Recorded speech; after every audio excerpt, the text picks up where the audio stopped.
সবাইকে পবিত্র এই রমজানের অনেক অনেক শুভেচ্ছা।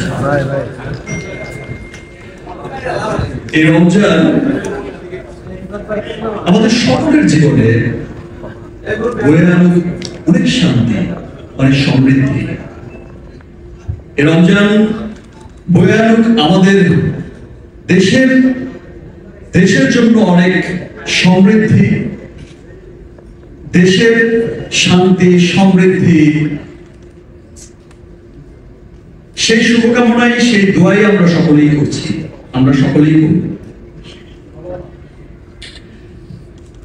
আজ সবাই যখন বলছিল যে একটু হাততালি, একটু জোরে, একটু করতালি, আমি তখনই ভাবছিলাম যে এখন তো রমজান মাস, সকলেই আমরা রোজা রেখেছি, সকলেই রোজা রেখেছে, দ্যাটস ওয়াই হয়তো হাততালিটা একটু কম, একটু সকলের কোলাহল একটু কম। কিন্তু সকলের কোলাহল কম থাকলেও অ্যাটেনশন কিন্তু একদম কম নেই। সকলের অ্যাটেনশনই আজকের এই প্রোগ্রামের দিকে, আজকের এই $100 বিলিয়ন হালাল মার্কেট, $100 বিলিয়ন বিশ্বব্যাপী হালাল মার্কেটের এই অনুষ্ঠানের দিকে। হালাল মানে কি? হালাল হচ্ছে শুদ্ধতা, হালাল মানে হচ্ছে বিশুদ্ধতা, হালাল মানে হচ্ছে পবিত্রতা, হালাল মানে হচ্ছে মনের ভেতর এক অপার শান্তি, এক প্রশান্তি।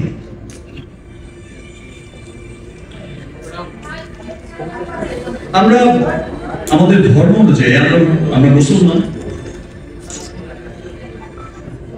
আর মুসলিম ধর্ম অনুযায়ী আমরা অনেকেই হয়তো ভাবি, আমাদের দেশের অনেকেই হয়তো ভাবে যে হালাল পণ্য শুধুমাত্র মুসলমানদের জন্য বা মুসলিম দেশগুলোর জন্য, মুসলিম সমাজের জন্য। কিন্তু ব্যাপারটা কিন্তু তাই না। হালালের আরেকটা অর্থ আছে। হালাল আরেকটা সবচেয়ে বড় অর্থ যেটা বহন করে, সেটা হচ্ছে সমস্ত রকম, হালাল মানে হচ্ছে সমস্ত রকম ক্ষতিকারক উপাদান থেকে মুক্তি। যত রকম ক্ষতিকারক উপাদান আছে যেটা মানুষের জন্য অত্যন্ত ক্ষতিকারক, সেই সমস্ত রকম ক্ষতিকারক উপাদান থেকে মুক্তির আরেক নামই হচ্ছে হালাল। আর তাই তো আজ সমগ্র পৃথিবীতে হালাল পণ্যের এত জনপ্রিয়তা।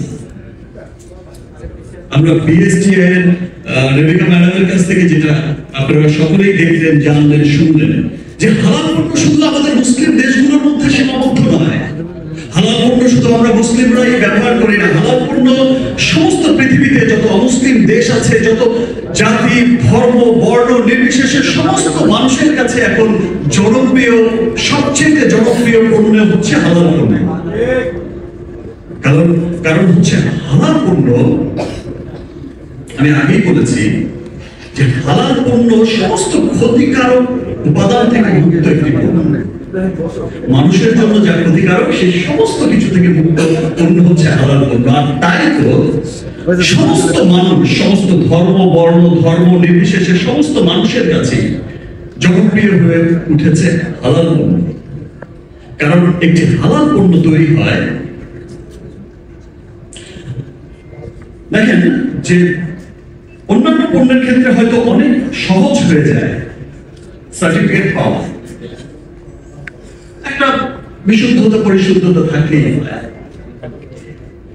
কিন্তু এই যে হালাল পণ্য উৎপাদনের ক্ষেত্রেও তাকে কিন্তু অনেক ক্রাইটেরিয়া মেনটেন করে তারপর সেই পণ্যটি উৎপাদন করতে হয়। সেখানে শতভাগ শুদ্ধতা, বিশুদ্ধতা এবং শতভাগ যদি সেই পণ্যগুলো না থাকে, ইনগ্রেডিয়েন্টস গুলো না থাকে, তাহলে সেটা কিন্তু সার্টিফিকেট পায় না।